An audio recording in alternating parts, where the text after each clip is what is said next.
કેમ છો સ્ટુડન્ટ્સ બધા? જય શ્રી કૃષ્ણ. સો લાસ્ટ સેશનમાં આપણે યુનિટ નંબર 4 માં ફર્સ્ટ પેજ કમ્પ્લીટ થઈ ગયું હતું. ફર્સ્ટ જે ટોપિક આપણે સ્ટાર્ટ કર્યો હતો યુનિટ 4 નો, that was job evaluation and team development. અને એમાં first question was basic question, job evaluation નો meaning, difference between job evaluation, performance appraisal, અને પછી એના આપણે કહીએ ફીચર્સ છે, મેરિટ્સ, ડીમેરિટ્સ ને બધા પોઈન્ટ્સ હવે આપણે બાકી છે. એટલે ફીચર્સ સુધી આપણે પોઈન્ટ્સ કમ્પ્લીટ થઈ ગયા છે. So now we are starting with the next point. Page number 1 ઉપર લાસ્ટ નીચે એક પોઈન્ટ આપેલો છે, essentials for the success of job evaluation program. ત્યાંથી સ્ટાર્ટ કરીએ છીએ. જો શું લખ્યું છે, in the opinion of, underline કરજો આ નામ, બધા જે એક્સપર્ટ્સ છે એના નામ આપેલા છે. This is very very important for MCQ pattern questions. લખ્યું છે, in the opinion of Wallace, Bradley, Tremen and Walker are the essentials of a successful job evaluation program. Clear? એટલે જે આ તમને આપણે કહીએ પોઈન્ટ્સ આપ્યા છે to make a job evaluation program a successful job evaluation programme.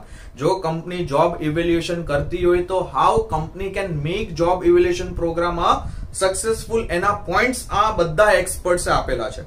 Clear? તો એ નામ અંડરલાઈન કરી રાખજો. નેક્સ્ટ પેજ ઉપર જો તમને આપ્યા છે બધા જ ફેક્ટર્સ, બધા જ પોઈન્ટ્સ આપેલા છે. તો ફર્સ્ટ છે the compensable factor, that is criteria. Compensable factor એટલે અંડરલાઈન કરો criteria. Criteria for job evaluation should cover all the aspects of the job content and it should be remembered that. તમે જયારે job evaluation કરો તો કયા ક્રાઇટેરિયાના base ઉપર તમે job evaluation કરો છો, અને criteria ultimately related to job જ હોવા જોઈએ. તો એ તમને નીચે હવે ક્રાઇટેરિયા આપ્યા છે કે જનરલી કયા ક્રાઇટેરિયાના બેઝ ઉપર કંપની જોબ ઇવેલ્યુએશન કરતી હોય છે, અને આ ક્રાઇટેરિયા જો તમે યુઝ કરશો તો તમે તમારી કંપનીનો જોબ ઇવેલ્યુએશન પ્રોગ્રામને સક્સેસફુલ બનાવી શકશો. ક્લિયર? તો પહેલો પોઈન્ટ એમાં આપ્યો છે, there should not be any, underline કરો, નોટ એની ડુપ્લિકેશન. બસ એટલો પાર્ટ, નોટ એની ડુપ્લિકેશન. એકને એક ક્રાઇટેરિયા ફરીથી રિપીટ થાય એવું નહીં કરવાનું. દરેકે દરેક ક્રાઇટેરિયા અલગ અલગ હોવા જોઈએ, ડુપ્લિકેશન ન હોવું જોઈએ ક્રાઇટેરિયાનો. That is the first point. પછી સેકન્ડ, એમાં અંડરલાઈન કરો, ડિફાઇનેબલ એન્ડ મેઝરેબલ. જે ક્રાઇટેરિયા તમે સિલેક્ટ કરો છો એ ડિફાઇનેબલ હોવા જોઈએ, મેઝરેબલ. ડિફાઇનેબલ એટલે એનો મીનિંગ ક્લિયર હોવો જોઈએ.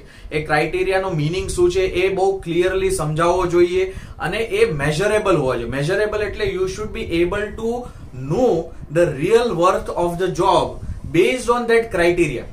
જો ક્રાઇટેરિયાના બેઝ ઉપરથી તમને જોબનું ઇમ્પોર્ટન્સ જ ખબર ન પડે તો એ ક્રાઇટેરિયા મેઝરેબલ ક્રાઇટેરિયા ન થયો. કેલ્ક્યુલેટ તમે કરી શકતા હોવા જોઈએ કે આ જોબનું ઇમ્પોર્ટન્સ વધારે છે કે ઓછું છે.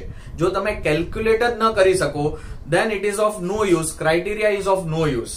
That is second point. It should be definable and measurable. પછી third છે, criteria should be such that they can be easily, underline કરો, they can be easily understood by the employees. મેં આગળ જ કીધું કે ક્રાઇટેરિયા સિમ્પલ હોવા જોઈએ, એમ્પ્લોઈઝ ને પણ સમજમાં આવે એવા ક્રાઇટેરિયા હોવા જોઈએ. એવું ન હોવું જોઈએ કે ખાલી સુપિરિયર જોબ ઇવેલ્યુએશન કરે છે એટલે સુપિરિયર ને જ ખબર પડે. ટેકનિકલ ક્રાઇટેરિયા તમે યુઝ કરો, એમ્પ્લોઈઝ ને કઈ ખબર જ ન પડે.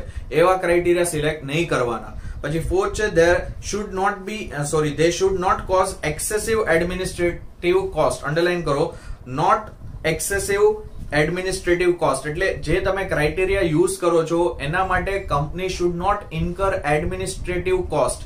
એડમિનિસ્ટ્રેટિવ એટલે જે ડે ટુ ડે એક્સપેન્સ તમે ઇન્કર કરો ને એને એડમિનિસ્ટ્રેટિવ કોસ્ટ કરી કહેવાય. ક્લિયર?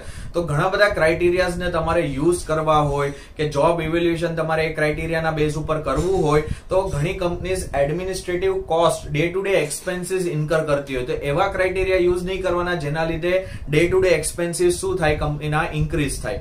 લાસ્ટ છે, criteria should be selected effect considering, after જ છે, it is selected effect, it is selected after considering the legal aspects. Underline કરો, સિલેક્ટેડ પછી after word લખજો, ઇફેક્ટ કેન્સલ કરી નાખજો.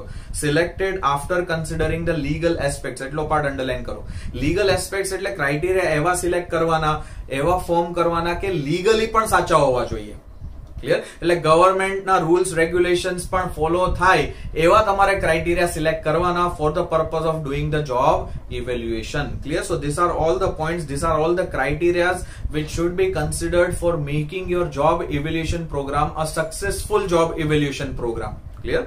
પછી સેકન્ડ છે, management should explain the techniques and the program of job. Programmer નથી, it is program. Techniques and the program of job evaluation to the operating manager. અહીંયા સુધી underline કરો.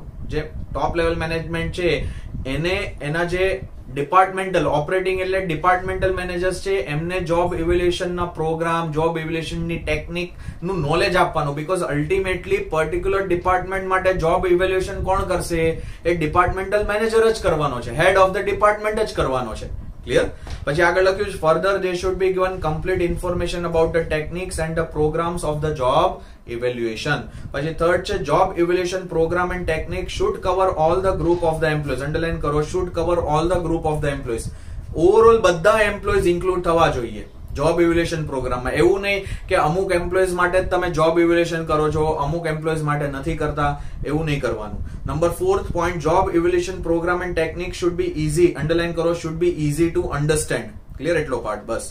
Number 5th, એ આપણે ઉપર ક્રાઇટેરિયામાં પણ લર્ન કર્યો આ જ પોઈન્ટ કે બધા એમ્પ્લોઈઝને ઇઝીલી ખબર પડવી જોઈએ કે જોબ ઇવેલ્યુએશન પ્રોગ્રામ શું છે, એમાં ક્રાઇટેરિયા કયા કયા યુઝ થાય છે. ક્લિયર? એન્ડ 5th પોઈન્ટ છે it should obtain the acceptance. Underline કરો, should obtain the acceptance and support of trade union.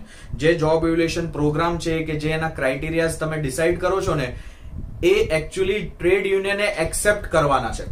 Trade union જો એક્સેપ્ટ કરશે ને તો ઇવન તમે વર્કર્સ માટે પણ એ ફોલો કરી શકશો જોબ ઇવેલ્યુએશન કરવા. એટલે ultimately job evaluation program should be accepted by the trade union. Clear? So that is 5th point. So total 5 તમને પોઈન્ટ્સ આપ્યા છે કે આ પોઈન્ટ્સ તમે કન્સિડર કરશો તો તમારો જોબ ઇવેલ્યુએશન પ્રોગ્રામ સક્સેસફુલ થશે.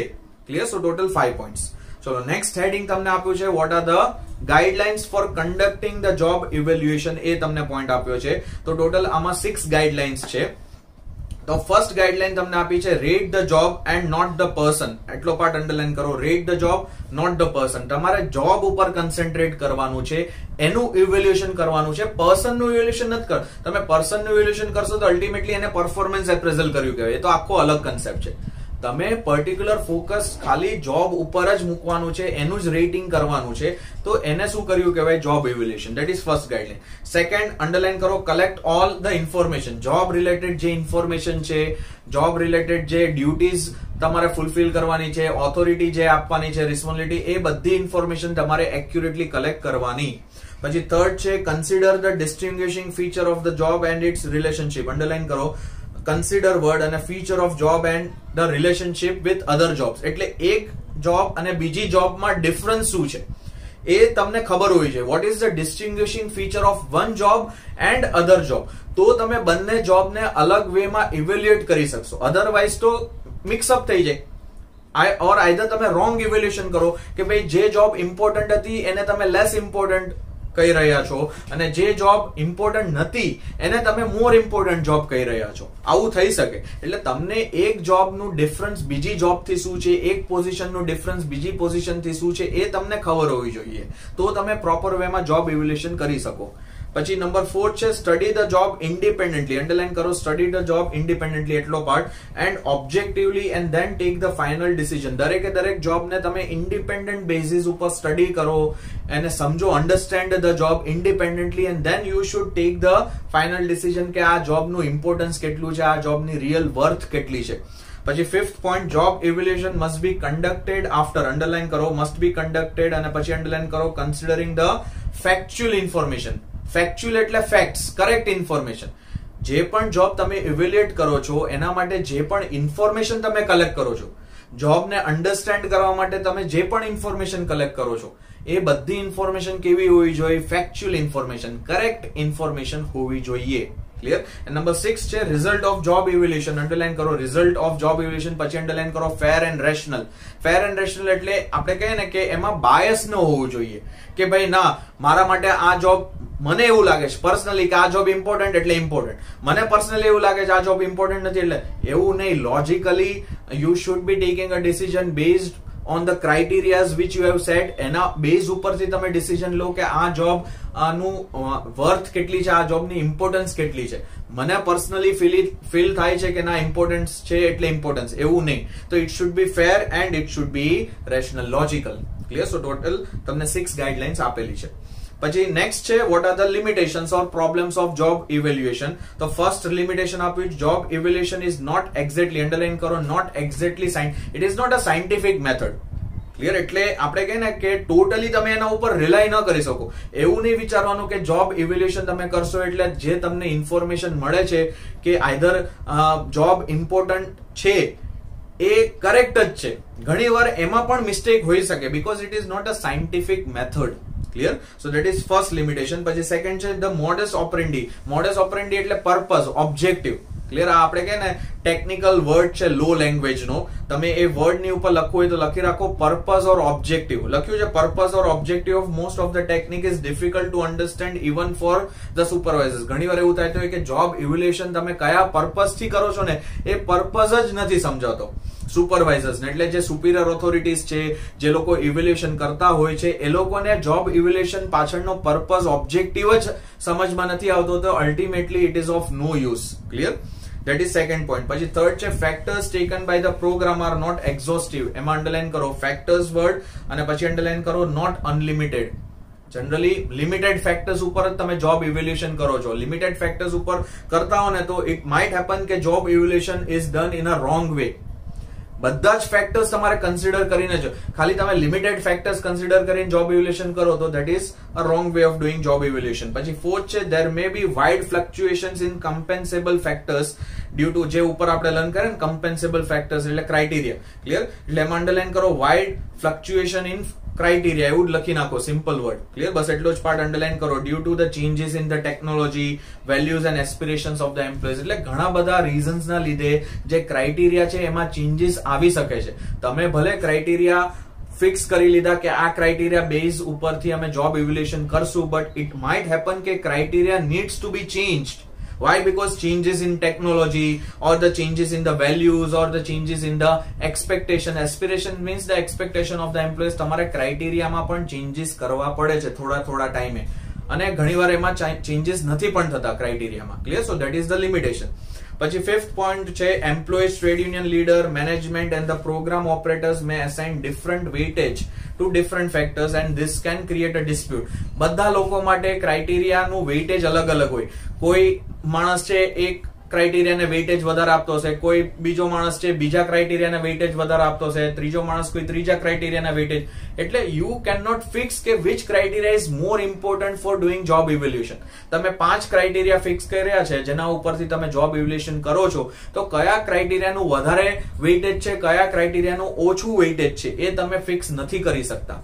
Clear? So that is fifth limitation. And number 6 છે job evaluation program once prepared may not be useful for next time. એકવાર તમે જોબ ઇવેલ્યુએશન પ્રોગ્રામ તમે ફિક્સ કરી લીધો, ક્રાઇટેરિયા ફિક્સ કરી લીધા, તો એ પર્ટિક્યુલર જોબ માટે તમે એક જ વાર યુઝ કરી શકશો. Every time you can not use the same criteria because દર વર્ષે કંઈક ને કંઈક નવા ક્રાઇટેરિયા આવે છે, દર વર્ષે તમારે એમાં ચેન્જીસ કરવા પડે છે. એટલે એક ને એક job evaluation program can not be use for each and every time. It needs to be change. એમાં થોડા ચેન્જીસ તમારે કરવા પડે છે. ક્લિયર? સો ટોટલ 6 પોઈન્ટ્સ તમને આપે છે લિમિટેશન્સ પ્રોબ્લેમ્સ ના.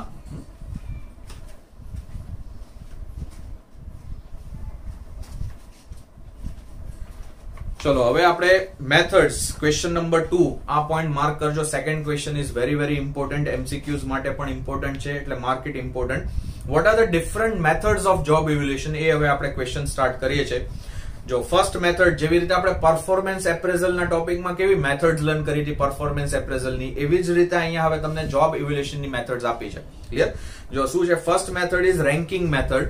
સ્ટાર્ટિંગ લાઈન જો અંડરલાઈન કરો, this is the simplest method of job evaluation and in this method jobs are arrange from the highest to the lowest. એટલે રેન્ક આપશો, first rank. એમાં પણ તમને યાદ હોય પરફોર્મન્સ એપ્રેઝલમાં પણ આપણે રેન્કિંગ મેથડ હતી જ, કે જેમાં તમે ફર્સ્ટ રેન્ક આપતા હતા અને લાસ્ટ રેન્ક આપતા હતા. એવી જ સેમ મેથડ અહીંયા જોબ ઇવેલ્યુએશનમાં તમે આપશો. ક્લિયર?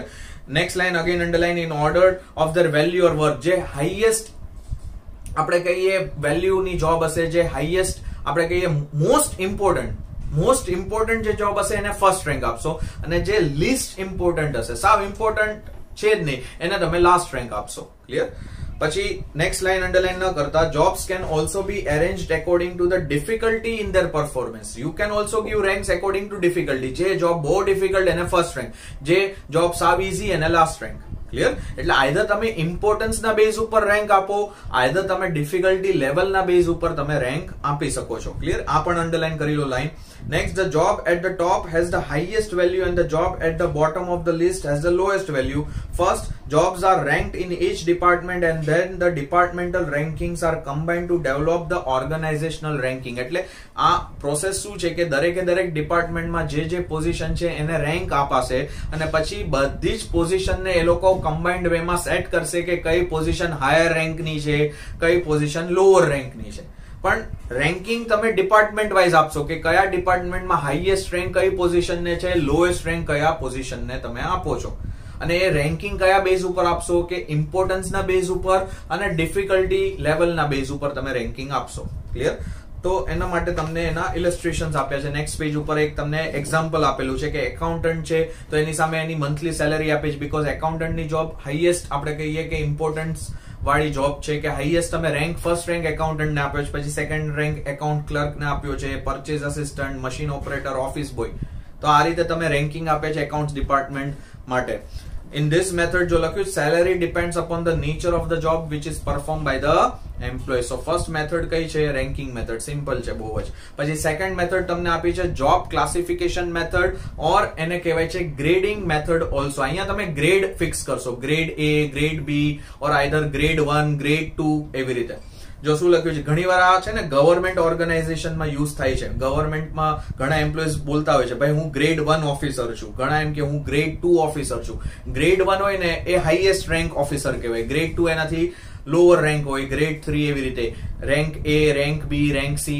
હાઈએસ્ટ સેલેરી ગ્રેડ 1 ઓફિસરની હોય, મેક્સિમમ બેનિફિટ ઇન્સેન્ટિવ ગ્રેડ 1 ઓફિસરને મળતા હોય. ક્લિયર? તો ધેટ ઇઝ ગ્રેડિંગ મેથડ. જો શું લખ્યું છે? in this method after studying the job description and job specification the jobs are grouped into various, underline કરો અહીંથી, jobs are grouped into various classifications or grades. બસ એટલો part underline કરો. and in this method the following points are to be considered. first છે a predetermined job group or job classes are established, decided and jobs are assigned to this classification. એટલે પહેલા તમારે શું કરવાનું કે groups બનાવવાના જોબના અને એ ગ્રુપ માટે તમારે પર્ટિક્યુલર જોબ સિલેક્ટ કરવાની કે ભાઈ આ ગ્રુપમાં કઈ જોબ તમારે ઇન્ક્લુડ કરવી છે. So first you need to do grouping of the jobs. પછી સેકન્ડ છે all the jobs are group that is divided among different classes. દરેકે દરેક જોબ તમે જે ગ્રુપમાં સેટ કરી છે એના માટે તમે એના ક્લાસીસ સેટ કરો કે આ ક્લાસ 1 છે, ક્લાસ 2, ક્લાસ 3 એવી રીતે તમે સેટ કરો. ક્લિયર? પછી થર્ડ છે classification is use to solve the problem of pay determination. તમને નીચે એક્ઝામ્પલ એટલે જ આપ્યો. જો ક્લાસ 1 માં executive, class 2 skilled workers, class 3 semi skilled અને ક્લાસ 4 અનસ્કિલ્ડ. એટલે જે હાઈએસ્ટ સેલેરી છે એ તમે ક્લાસ 1 ઓફિસરને આપશો. ક્લાસ 2 ઓફિસર છે એને તમે થોડી લોઅર સેલેરી, ક્લાસ 3 ને એનાથી લોઅર અને ક્લાસ 4 ને સાવ લોએસ્ટ સેલેરી. એટલે તમારે ક્લાસ સેટ કરવાના. ક્લાસ કેમાં સેટ થાય? ગ્રુપમાં સેટ થાય. ક્લિયર? તો પહેલા ગ્રુપ બનાવો, એની અંદર એના ક્લાસીસ બનાવો અને ક્લાસના બેઝ ઉપર તમે સેલેરી ફિક્સ કરો. ક્લિયર? જો લખ્યું છે એક્ઝામ્પલ ક્લાસ 1 માં દે મે ઇન્ક્લુડ, અંડરલાઈન કરો, ઓફિસ મેનેજર છે, deputy office manager, office superintendent, departmental supervisor, આ બધા ક્લાસ 1 માં આવી જાય. સ્કિલ્ડ વર્કર્સમાં અંડરલાઈન કરો, purchase assistant, cashier, receipt clerk, એ બધા આવી જાય. સેમી સ્કિલ્ડ આ એક્ઝામ્પલ્સ જ છે બટ સ્ટીલ યુ રિમેમ્બર. કદાચ એમસીક્યુ માં પૂછી લે કે ભાઈ ક્લાસ 1 માં કોણ ઇન્ક્લુડ થાય એવું પૂછી લઈએ. તો ક્લાસ 3 માં જો શું લખ્યું છે? સ્ટેનોટાઇપિસ્ટ, એટલે આપણે કે જે ટાઈપરાઇટર ઉપર લખતા હોય સ્ટેનોટાઇપિસ્ટ છે, machine operator, switch board operator અને અનસ્કિલ્ડમાં પ્યુન્સ છે, ઓફિસ બોય, એ બધા ઇન્ક્લુડ થાય. તો એના મેરિટ્સ અને ડીમેરિટ્સ આપ્યા છે. તો મેરિટમાં જો ટોટલ 4 છે. ફર્સ્ટ પોઈન્ટ છે એમાં અંડરલાઈન કરો લેસ સબ્જેક્ટિવ. એટલે એવો કોઈ આપણે કહીએ ને ફિક્સ ક્રાઇટેરિયા નથી કે ભાઈ આ પર્ટિક્યુલર જોબ આ ગ્રુપમાં તમે સેટ કેમ કરી કે આ ગ્રુપમાં તમે આ ક્લાસ કેમ સેટ કર્યો, એવો કોઈ સબ્જેક્ટિવ ફિક્સ ક્રાઇટેરિયા નથી. Subjective means fixed. Clear? It is very easy to understand, underline કરો, easy to understand and acceptable. પછી થર્ડ છે એમાં અંડરલાઈન કરો ટેક્સ ઇનટુ એકાઉન્ટ. પછી એમાં અંડરલાઈન કરો કન્ટેન્ટ ઓફ ધ જોબ. જે જોબનું જે કન્ટેન્ટ છે કે જે જોબ રિલેટેડ જે મેઇન ઇન્ફોર્મેશન છે એ તમે કન્સિડર કરીને એ જોબને એ પર્ટિક્યુલર ગ્રુપમાં તમે સેટ કરો છો. આઈધર એ પર્ટિક્યુલર જોબને તમે ક્લાસ આપો છો. Based on the content, based on the duties of the job, you will set the class for that particular job. Clear? And last છે effectively used for variety of jobs. દરેકે દરેક job માટે તમે આ method use કરી શકો છો. That is grading method. પછી demerits 3 છે. First છે even if the requirement of different jobs are different, they may be combined into single category depending upon the job status. એટલે બની શકે છે ઘણી વાર કે દરેકે દરેક જોબની રિક્વાયરમેન્ટ અલગ અલગ હોય. સી કે ભાઈ અલગ ડ્યુટીઝ છે કે અલગ નોલેજ જોતું હોય, અલગ આપણે કઈ એક્સપિરિયન્સ જોતો હોય, સ્ટીલ આ મેથડ બધી જ જોબને કમ્બાઇન્ડ કરી દે છે. અને કમ્બાઇન્ડ કરે તો એ બધી જોબ માટે સેલેરી પણ સેમ થઈ જાય. પણ ઘણી વાર એવું થાય કે પર્ટિક્યુલર જોબ માટે તમારી પાસે નોલેજ વધારે હોવું જોઈએ, તમારી પાસે એક્સપર્ટ આપણે કહીએ સ્કિલ વધારે હોવી જોઈએ, તો પણ તમને સેલેરી તો સેમ જ મળે, because they are combining all the jobs in one group. So that is a limitation. Clear? પછી સેકન્ડ છે, it is relatively difficult to write a grade description. તમે ગ્રેડ નું ડિસ્ક્રિપ્શન શું આપશો? ગ્રેડ 1 છે તો how you will describe that this is grade 1? How you will describe this is grade 2? How you will describe this is grade 3? ઘણીવાર mistake થતી હોય કે ગ્રેડ 3 માં તમે જે લખો ને એ તમને લાગતું હોય કે it is grade 1 જેવું છે આ તો, અને ગ્રેડ 1 છે એને ગ્રેડ 1 દેવા જેવો જ નતો. એટલે description can be wrong. Point એવું કે છે description can be wrong related to fixing the grades. Number third છે, when the individual job description and grade descriptions do not match, the evaluator may classify the jobs by using his subjective. એટલે જ્યારે job આપણે કે description અને grade નું description બંને match નહીં થાય ને, તો પછી જે સુપીરિયર ઓથોરિટી ઇવેલ્યુએટર હશે ને, જે જોબ ઇવેલ્યુએશન કરતા હશે, એ પછી એની રીતે જજમેન્ટ લઈ લેશે. તો એ judgement can be also wrong, કેમ કે એ પોતાની રીતે પર્સનલી એને જેવું ફીલ થતું હશે ને એવી રીતે જજમેન્ટ લઈ લેશે. ભાઈ આ જોબ ઇમ્પોર્ટન્ટ છે, આ જોબને આટલી સેલરી આપવી જોઈએ તો એટલી આપી દેશે, કેમ કે મેચ નથી થતા. જોબ ડિસ્ક્રિપ્શન અને ગ્રેડ ડિસ્ક્રિપ્શન બંને મેચ નથી થતા. ક્લિયર? અહીંયા સુધી રાખીએ છીએ. એટલે ફર્સ્ટ 2 મેથડ્સ આપણી કમ્પ્લીટ થઈ.